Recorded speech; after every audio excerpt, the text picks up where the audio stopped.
அனைவருக்கும் வணக்கம். நான் உங்கள் காயத்ரி சரவணன். இப்போ சரணாகதி சரண்டர் டு காட் அப்படின்னா, அப்பா சிவபாட்ட வந்து நம்ம முழுசா சரணடைஞ்சிரும். ஃபர்ஸ்ட்டு வந்து நம்ம சரணாகதி மனநிலைக்கு வந்துரும். ஆ அதாவது அப்ப சிவபாட்ட நம்ம முழுசா ஒப்படைச்சிடுறோம் அத. இப்போ நம்ம சரணாகதி அடையலாம். அப்ப கடவுள்ட்ட வந்து நம்ம சரணாகதி அடையலனால நம்ம லைஃப் எப்படி ஆகும்? அப்படின்னா, கண்டிப்பா நம்ம லைஃப் டோட்டலா சேஞ்ச் ஆகுங்க. நம்ம லைஃப் கண்டிப்பா லைஃப்ல வந்து பல மாற்றங்கள் ஏற்படும். பல அற்புதங்கள் ஏற்படும். ஓகேவா? அது எப்படின்னு நம்ம இந்த வீடியோல பார்ப்போம். எப்படி சரணாகதி அடைகிறது? சரணாகதி மனநிலையில இருந்தா என்ன நடக்கும்? எல்லாமே பார்ப்போம் நம்ம. ஓகேவா? ஆ நம்ம ஃபர்ஸ்ட்டு இந்த அப்பா சிவா பாட்ட முழுசா நம்ம சரணடைஞ்சிடணும். அப்பா நான் முழுசா உங்கள்ட்ட சரணடைஞ்சுட்டேன். எல்லாமே முழுசா உங்கள்ட்ட ஒப்படைச்சுட்டேன். என் லைஃப உங்கள்ட்ட ஒப்படைச்சுட்டேன். என் குடும்பத்த உங்கள்ட்ட ஒப்படைச்சுட்டேன். என்னைய நானே முழுசா உங்கள்ட்ட சரணடைஞ்சுட்டேன். அப்படின்னு அப்பாட்ட ஒப்படைச்சிடணும். இனிமே என் லைஃப்ல எது நடந்தாலும் உங்க பொறுப்பு, உங்க செயல். நீங்க எது செஞ்சாலும் என் நல்லதுக்கு தான் செய்வீங்க. அப்படின்னு அப்பாட்ட ஒப்படைச்சுட்டு நிம்மதியா இருந்தாலே போதும். முழுசா 100% அவர நம்பணும். அவர் நம்பிக்கை மட்டும் தான் முக்கியம் நமக்கு. இப்ப நம்ம வந்து சரணாகதி மனநிலைக்கு வந்துட்டா போதும். நம்ம லைஃப்ல எல்லாமே நல்லதே நடக்கும் நமக்கு. லைஃப்ல பல அடுத்தடுத்து அற்புதங்கள் நடக்கும். ஏன்னா நம்ம நம்ம எல்லாருமே அப்பா சிவப்பாவோட குழந்தைக. அப்பா சிவப்பாவோட ஆசீர்வாதம், அவரோட அருள் இல்லைன்னா எதுவுமே இந்த உலகத்துல இல்ல. சிவப்பாவோட அவனின்றி அசையாது ஒரு உலகம். அப்ப அப்பாவோட நமக்கு மேல ஒரு சக்தி இருக்கு. நீங்க சிவன் நெனச்சாலும் சரி, உங்களுக்கு பிடிச்ச தெய்வங்கள் நெனச்சாலும் சரி, எப்படினாலும் நெனச்சுக்கங்க. ஆனா நமக்கு மேல ஒரு சக்தி இருக்கு. ஓகேவா? ஒரு பிரபஞ்சம்னு கூட நெனச்சுக்கங்க. அப்ப அவங்களோட அருள் இல்லாம நம்மளால எதுவுமே செய்ய முடியாது. அப்ப முழுசா அவர்ட்ட சரணடைஞ்சிடணும். அப்பா சிவப்பாட்ட முழுசா சரணடைஞ்சிடணும். ஏன்னா, அவருக்கு தெரியும் நம்ம எல்லாருமே அவரோட பிள்ளைக. அவர் பிள்ளைகளுக்கு என்ன செய்யணும்? எது சரி? எது பெஸ்ட்டானது? அப்படின்னு அவருக்கு தெரியும். அப்ப கண்டிப்பா நம்ம லைஃப்ல நமக்கு எது நல்லதோ, எது சரியோ, நமக்கு தேவையானத குடுத்து, நம்ம நல்ல வழியில வழிநடத்திட்டு போவாரு அப்பா. ஓகே. நம்ம எத நினைச்சும் பயப்பட தேவையில்ல. நம்மள சுத்தி என்ன நடக்குதோ, நமக்கு எதிரா யார் செயல்படுறா, அப்படின்னு நமக்கு நமக்கு தெரியாது. நமக்கு எது சரி, தப்புன்னு தெரியாது. நமக்கு எதிரா யார் செயல்படுறான்னு தெரியாது. அ நமக்கு எது நம்ம ஃப்யூச்சருக்கு எது நல்லது, எந்த பொருள் நல்லது, எதுவுமே நமக்கு தெரியாது. நமக்கு எல்லாமே பார்க்குறதுக்கு எல்லாம் நல்லா இருக்கு. இது கிடைச்சா நல்லாயிருக்கும், இது கிடைச்சா நல்லாயிருக்கும்ன்னு தான் நம்ம நெனைப்போம். ஆனா, அப்பாட்ட முழுசா சரணடைஞ்சுட்டா போதும். அவருக்கு தெரியும் எல்லாமே. நம்ம படைச்ச அவரு. நம்ம நம்மளோட அப்பா அவரு. அப்ப அவருக்கு தெரியும் நம்ம பிள்ளைகளுக்கு எது நல்லது, எது சரி. அ நமக்கு எதிரா யார் செயல்படுறா, யார் நல்லவங்க, யார் கெட்டவங்க எல்லாமே அவருக்கு தெரியும். அப்ப நம்மள நல்ல வழியில அவர் வழிநடத்துவாரு நமக்கு. நமக்கு எது சரியான பாதையோ, அந்த பாதையில நம்ம கைய பிடிச்சு கூட்டிட்டு போவாரு. அவர்ட்ட நீங்க ஒப்படைச்சுட்டா போதும். அப்பா நீங்க வந்து அவர்ட்ட முழுசா ஒப்படைச்சுட்டு, என் லைஃப் உங்கள்ட்ட முழுசா ஒப்படைச்சுட்டேன்ப்பா. நீ பார்த்துக்கோப்பா அப்படின்னு விட்டுட்டு நிம்மதியா இருங்க. எத நினைச்சு அதுக்கப்புறம் கவலைப்பட தேவையில்ல. எல்லாமே அவர் பார்த்துக்குவாரு. அந்த மனநிலைக்கு வந்தாலே போதும் நம்ம. அப்பாட்ட ஒப்படைச்சாச்சு. இனிமே என் லைஃப் எல்லாமே நல்லா இருக்கும். நான் சந்தோஷமா இருப்பேன். என் லைஃப் பிரைட்டா இருக்கும். என் லைஃப்ல பல அற்புதங்கள் நடக்கும். என் அப்பா எல்லாமே பார்த்துக்குவாருங்க. அந்த மனநிலைக்கு வாங்க. முழுசா அவர நம்புங்க. கண்டிப்பா உங்க லைஃப்ல பல அற்புதங்கள் நடக்கும். கண்டிப்பா. ஏன்னா, அ இப்ப நம்ம வந்து ஒரு ஒரு ஒரு இது ஆசைப்பட்டுட்டு இங்க வேணும், இது வேணும், இது கிடைச்சா நம்ம லைஃப் நல்லாயிருக்கும். இப்போ ஒரு ஜாப்ப நோக்கி போறீங்க.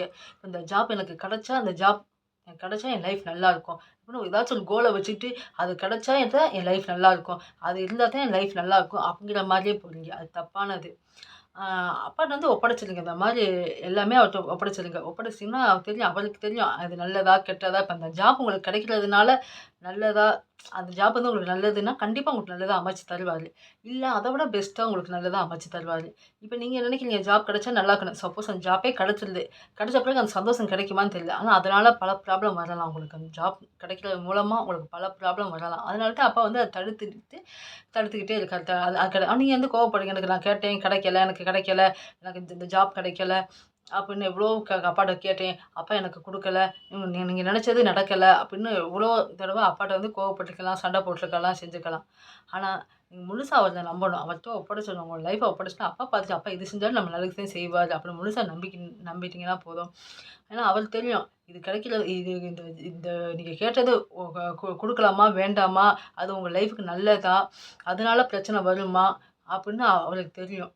உங்களுக்கு நல்லதுன்னா கண்டிப்பா குடுப்பாரு. இல்ல அத விட பெட்டரா பல நல்லதா உங்களுக்கு குடுப்பாரு. கண்டிப்பா அதோட பெட்டரா நல்லதா குடுப்பாரு அப்பா சிவப்பா. அதனால முழுசா அவர் நம்புங்க. ஏன்னா, இப்ப நம்மளே குழந்தைகள் வந்து வெளிய கூட்டிட்டு போறீங்க. அப்ப அது பார்க்குறது அதுக்கு வந்து எனக்கு தெரியாது. பார்க்குறதெல்லாம் நல்லதா தெரியும். பாக்கெட்ல போட்டு வச்சுக்க பொருட்கள் எல்லாமே அ அதுக்கு அந்த கலர் அதுக்கு எல்லாமே நல்லதா தெரியும். அது வேணும்னு அடம் பிடிக்கும். ஆனா நமக்கு தெரியும். அது வேண்டாம், கெடுதி. நம்ம அது சாப்பிட்டா நம்ம அது அது அது அது மூலமா நம்ம பிள்ளைகளுக்கு கெடுதி அப்படின்னு நமக்கு தெரியும்.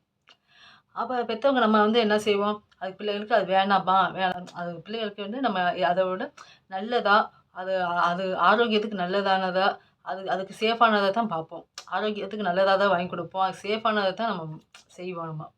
நம்ம குழந்தைகளுக்கு. அதுபோல தான் அப்பா சிவப்பாவும் அப்படித்தான். நமக்கு எது நல்லதோ அத தான் செய்வாரு. நமக்கு தெரியாது. நமக்கு எல்லாமே நல்லதா கிடைக்கும். இது கிடைச்சா நமக்கு நல்லா இருக்குமோ? இந்த லைஃப் கிடைச்சா நமக்கு நல்லா இருக்குமோ?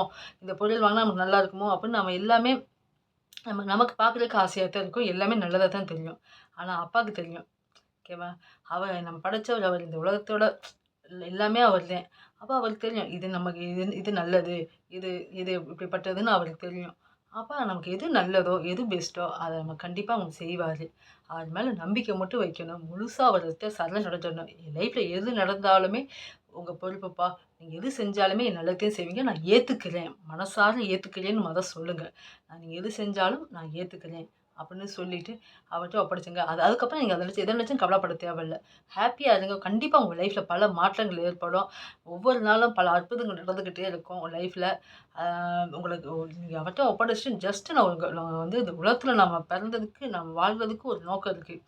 அப்ப அப்பாட்ட சொன்னேன், "அப்ப நான் இந்த இந்த வாழ்க்கைய வந்து எனக்கு உங்கட்ட ஒப்படைச்சுட்டேன்ப்பா. முழுசா உங்கட்ட சரணடைஞ்சுட்டேன். என் லைஃப உங்கட்ட ஒப்படைச்சுட்டு, என்னையும் உங்கட்ட ஒப்படைச்சுட்டேன்.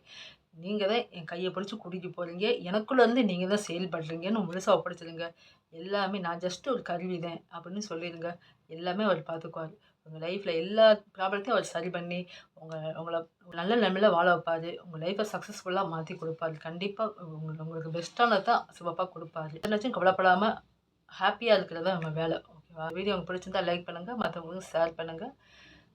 கமெண்ட்ல உங்களுக்கு பிடிச்சத விட சரண்டர் டூ காட் சிவா அப்படின்னு சொல்லுங்க. தேங்க் யூ சிவாப்பான்னு போடுங்க. அனைவருக்கும் சிவனருள் கிடைக்கட்டும். நன்றி, வணக்கம்.